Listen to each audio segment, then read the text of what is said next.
के ऊपर कॉइन के ऊपर कॉइन के ऊपर कॉइन रखते रहो तो एक पिलर बन जाता है। पेज है। अब इस पेज ये जो है वो इस शेप का है। इसको अगर हम 3D वे में देखेंगे तो बॉक्स में चारों तरफ आपको टेप लगानी है, चारों तरफ से सिंगल टेप लगानी है एक बार। तो टेप की लंबाई कितनी होगी, तो जितनी लेंथ टेप लगेगा। नमस्कार दोस्तों, फिर से स्वागत है आपका एसपीडी क्लासेस में। आज हम बात करेंगे चैप्टर नंबर 13 पृष्ठीय क्षेत्रफल एवं उसके आयतन, surface area and its volume. इससे रिलेटेड काफी सारे नाम देखने को मिलेंगे आपको। जैसे आपको मिलेगा नाम सुनने के लिए कि स्क्वायर होता है, रेक्टेंगल होता है, सर्कल होता है, आपके पास यहाँ पे ट्रेपेजियम है, पैरेललोग्राम है, रोम्बस है। फिर आप 3D वे में आते हैं तो आपको मिलेगा cube, cuboid, cone, cylinder, sphere, hemisphere. बहुत सारे नाम आपको देखने के लिए मिलेंगे। अब इतने सारे नाम को आपको देखने के लिए, जानने के लिए, समझने के लिए, मेजरमेंट करने के लिए, नापने के लिए, रियल लाइफ से रिलेट करने के लिए दो चीज मेन पढ़नी है आपको। पहला है उसका एरिया, दूसरा है उसका वॉल्यूम यानी क्षेत्रफल एवं उसके आयतन। ये दो चीज आपको जाननी पड़ेंगी। तो देखते हैं क्या है ये। तो जिंदगी में जितनी भी हमारे पास 3D शेप्स या 2D शेप्स हैं वो बहुत तरीके की होती हैं, जिसमें से कुछ आज हम जानने वाले हैं जिनका मेजरमेंट हम कर सकते हैं। जैसे कि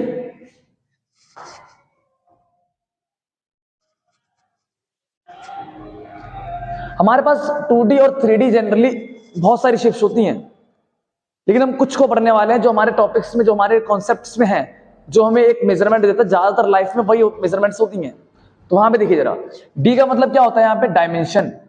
डी का मतलब हमारा यहाँ पे है डायमेंशन यानी बीमाएं। अभी बीमाएं क्या होती हैं?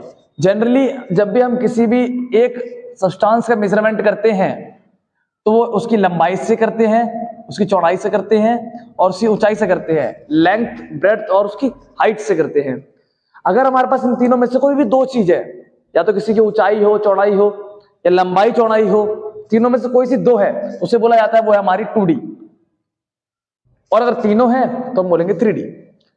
जैसे कि अगर मैं आपसे ये बोलूं कि इस चौक को ड्रॉ कीजिए बोर्ड पे या अपनी कॉपी पे, पेन को ड्रॉ करो कॉपी पे, तो अब नॉर्मली इसको कैसे ड्रॉ करोगे?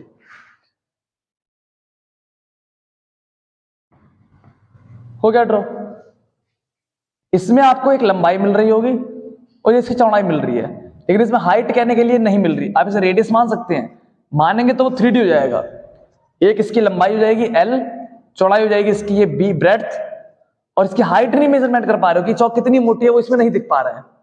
उसके लिए हम क्या करते हैं, 3D पे देने की कोशिश करते हैं। जो इसका रेडियस होता है, और रेडियस एक अलग मेजरमेंट होगा जो इन दोनों से बिल्कुल डिफरेंट होगा। ये शायद सेम भी हो सकता है किसी किसी केस में, लेकिन ज्यादातर इस वाले केस में देखा तो फिर अलग होगा।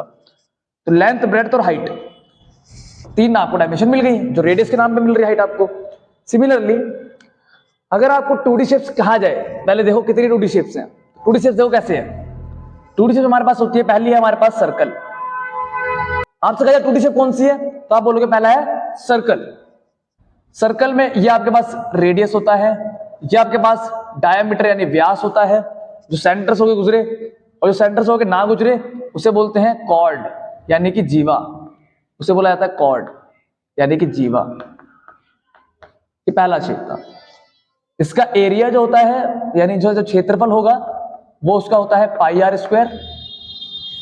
और इसका जो हमारे पास वॉल्यूम, सॉरी वॉल्यूम तो होगा ही नहीं क्योंकि 3D शेप नहीं है ये। एरिया जो क्षेत्रफल होता है वो होता है इसका πr²। और जो हमारे पास इसका पेरीमीटर या इसका सरकमफ्रेंस भी कहते हैं, जो इसका सरकमफ्रेंस होगा, परिधि, जो इसकी परिधि होगी वो इसकी होगी 2πr। चलो मैं आज आपको एक चैलेंज देता हूं।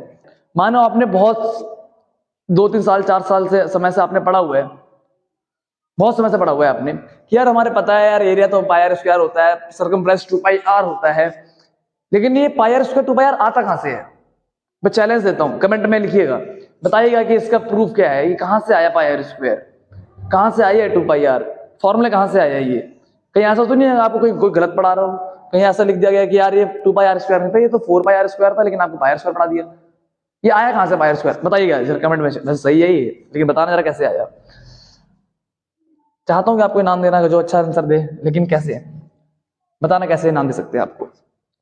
आगे देखिए जरा, दूसरी 2D शेप। अच्छा यहाँ पे 2D क्यों कहा गया इसको, क्योंकि यहाँ पे बस 2 ही डायमेंशन है। पहला इसकी लंबाई ले सकते हैं, दूसरा इसकी चौड़ाई ले सकते हैं।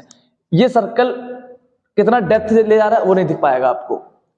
दूसरी बात, इसकी जो बीमाएं जब एक कम है, और वैसे भी सर्कल को आप हाथ में नहीं लेके आ सकते, क्योंकि सर्कल को अगर आप हाथ में लेके आओगे तो वो सर्कल रहेगा ही नहीं, तो वो हमारा बन जाएगा कहीं ना कहीं स्फीयर। ये गोला ही रहेगा दिखने में, लेकिन वो हमारे लिए रहेगा स्फीयर, जिसको 3D में दिखाने की कोशिश की जा सकती है। लेकिन यहाँ पे ये बोर्ड अपने आप में एक 2D शेप है, बोर्ड ही 2D है। यहाँ पे एक लंबाई है और एक चौड़ाई है, इसकी ऊंचाई नहीं दिख पा रही है, थोड़ी सी ऊंचाई उसके पीछे है, लेकिन हम उसके अंदर घुस के तो लिख नहीं सकते ना, तो 3D पे इसका नहीं दिख पाएगा।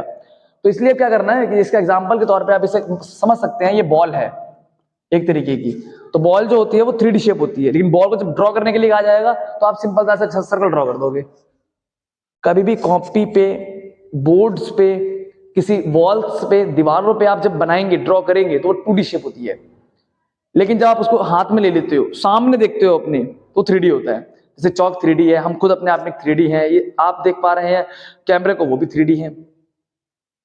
जैसे आप देख पा रहे हैं अपने आगे कॉपी को, अगर आसपास जितने भी आपके घर के सामान है सारे 3D है, सब कुछ 3D है।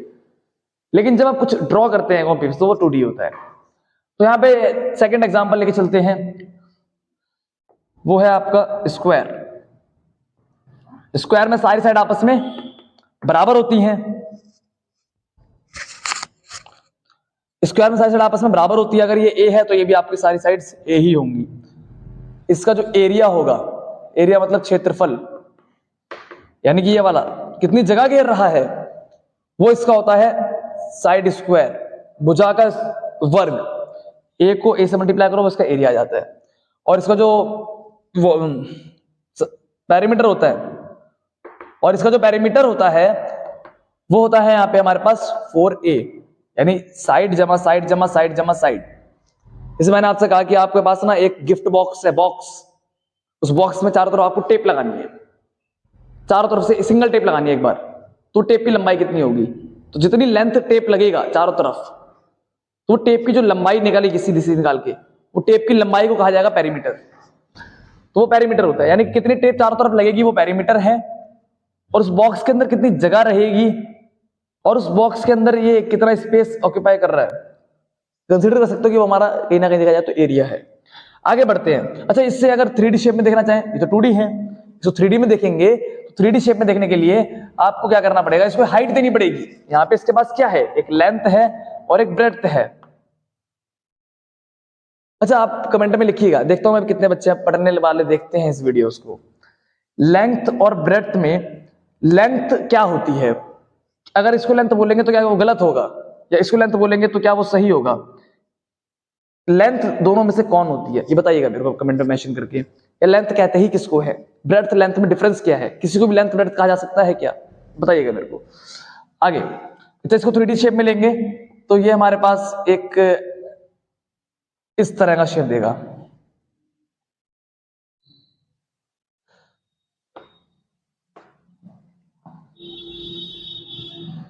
इसमें हमारे पास ये अपने पास जो था वो साइड ए माना था हमने, ये भी अपने पास साइड ए ही था।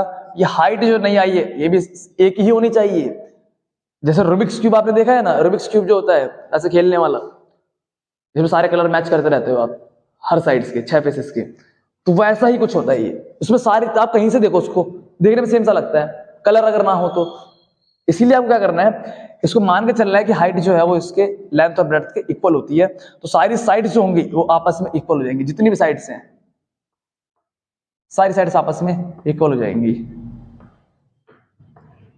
सारी साइड्स। इसे बोला जाएगा ये हमारा है क्यूब, यानी कि घन। ये हमारा स्क्वायर यानी कि वर्ग। तो वर्ग का जो परिमाप होता है वो होता है 4a। ये दो हैं, आप इसे नोट कर लीजिए, स्क्रीनशॉट ले लीजिए, फिर आगे बढ़ते हैं।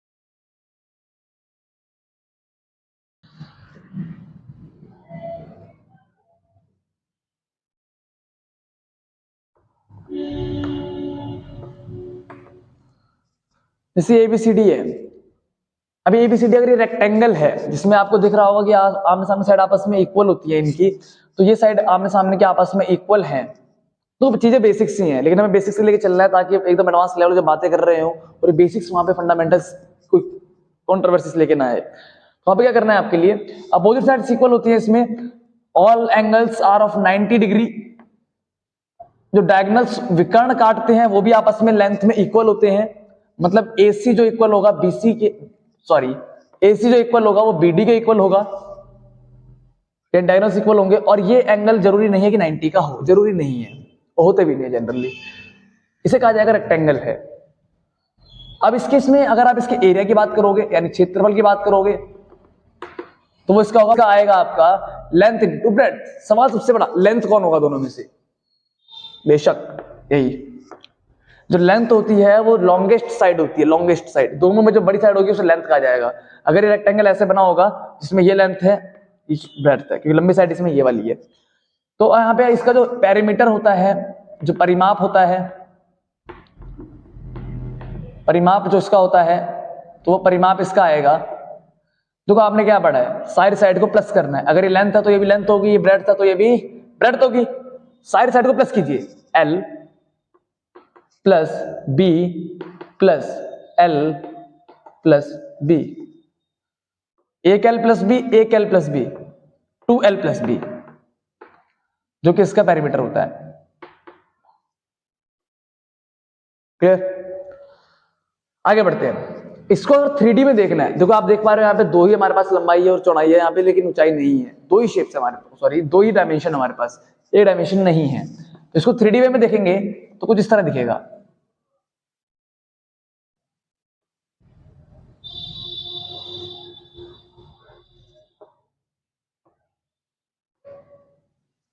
अब देख पा रहे हो आपके यहाँ पे इससे हमने लेंथ माना था और ये ब्रेड्थ था हमारा, लेकिन एक यहाँ पे नई डायमेंशन आई है जिसका नाम है H, हाइट।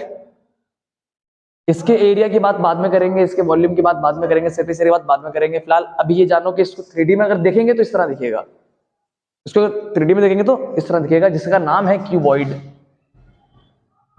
यानी घनाभ। आगे बढ़ते हैं। इससे एक शेप और बन जा सकती है अगर आप इसे लॉजिकली देखो तो। इसको 3D में देखोगे तो ऐसे तो है ही है, लेकिन एक शेप और देता है जिसका नाम है सिलेंडर।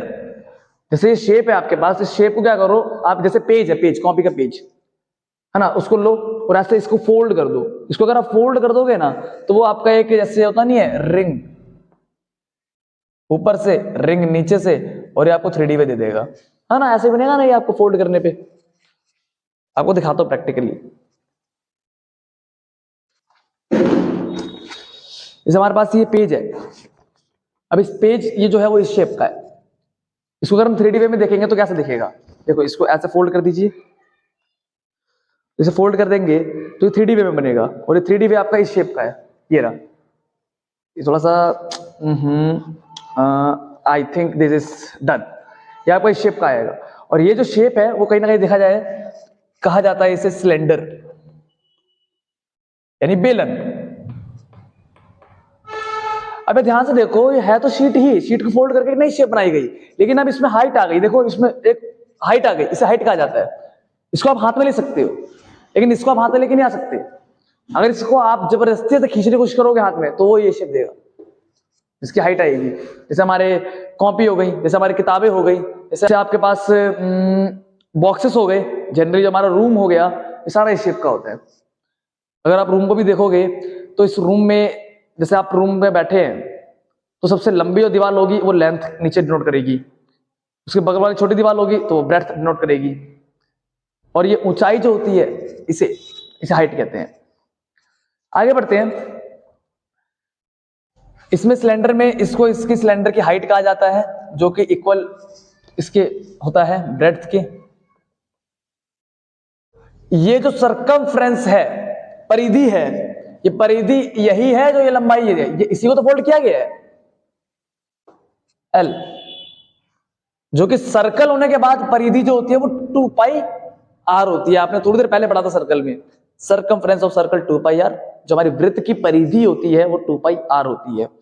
और आप देख पा रहे हैं साफ साफ कि जो यहाँ पे लंबाई है उसे घुमा करके एक सर्कल वृत्त बनाया गया, और वो हमारी एक लंबाई जो है वो 2πr कहलाएगी, वो सर्कमफ्रेंस हो गई है। खैर इतना ध्यान देखिए, बस इसके फॉर्मूले आगे क्रिएट करेंगे, हम आगे बात करेंगे, चर्चाएं करेंगे, लेकिन फिलहाल अभी बस जान लो ये चीजें एग्जिस्ट करती हैं, ये चीजें अभी एग्जिस्ट करती हैं, जिसमें ये हमारा भी रेडियस कहलाएगा।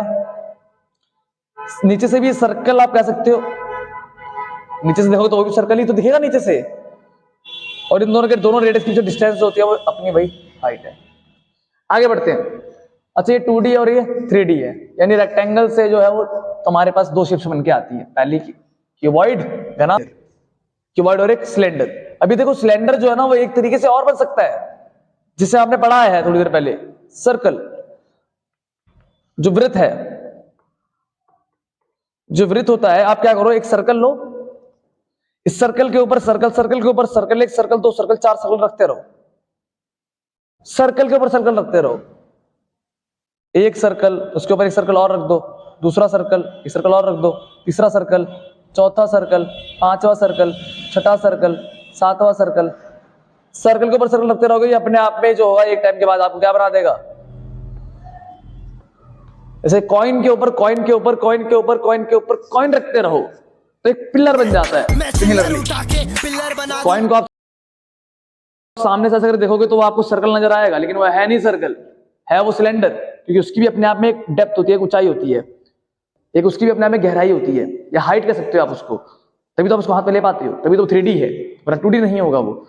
लेकिन अब उसको कहा जाए बनाने के लिए उसको, तो आप ऐसा बना देंगे, तो वो आप सर्कल कहेंगे उसको, क्योंकि आपने उसको बनाया बोर्ड पर है, बोर्ड पे 2D शेप्स बना सकते हो, 3D बनाना थोड़ा कॉम्प्लिकेटेड होता है, जैसे ये 3D बनाना थोड़ा सा दिखने में मुश्किल होता है।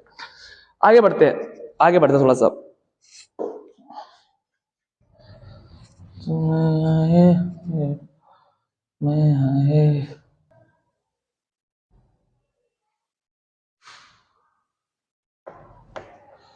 चौथा है हमारे पास ट्रायंगल।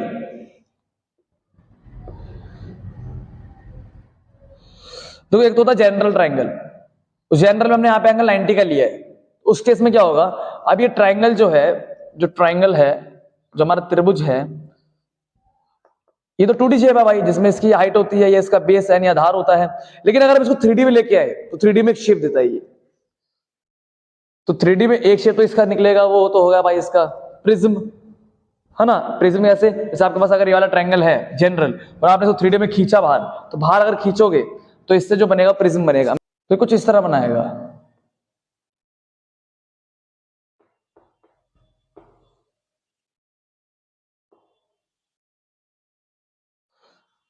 है ना। ये 3D में इसे प्रिज्म कहा जाता है, क्या कहा जाता है, प्रिज्म।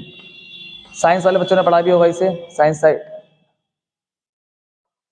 साइंस में आपने पढ़ा होगा चैप्टर नंबर 10 में, 11 में भी है, बिल्कुल है 11 में।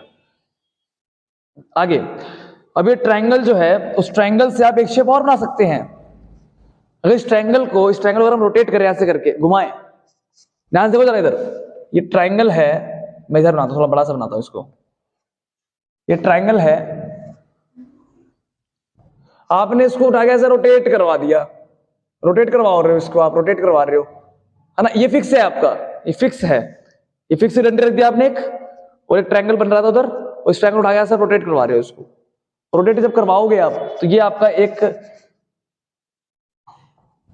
सर्कुलर पाथ देगा, ऊपर से इधर आ जाएगा, इसे कहा जाएगा ये हमारा है शंकु, यानी कि कोन, इसे कहा जाएगा ये हमारा है शंकु, कोन है। इसमें इसको इसका रेडियस कहा जाता है, सर्कल है कहीं ना कहीं नीचे, ये इसकी हाइट होती है, ये इसकी होती है त्रिभुज वाली स्लैंट हाइट, एल कहा जाता है।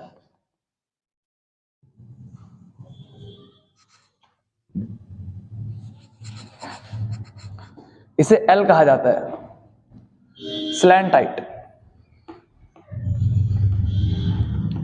तिर्यक ऊंचाई।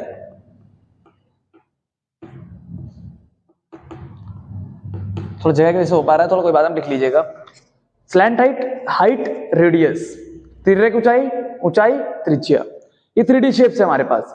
अब आप बहुत सारे फॉर्मूले पढ़ने वाले हैं, जैसे pi r square h, 1/3 pi r square h, 2/3 pi r cube, ये कहाँ से आते हैं फॉर्मूले, कहाँ से ड्राइव होते हैं ये? क्या इसे रट्टा मारना ही पड़ेगा क्या दूसरा जरिया नहीं है हमारे पास?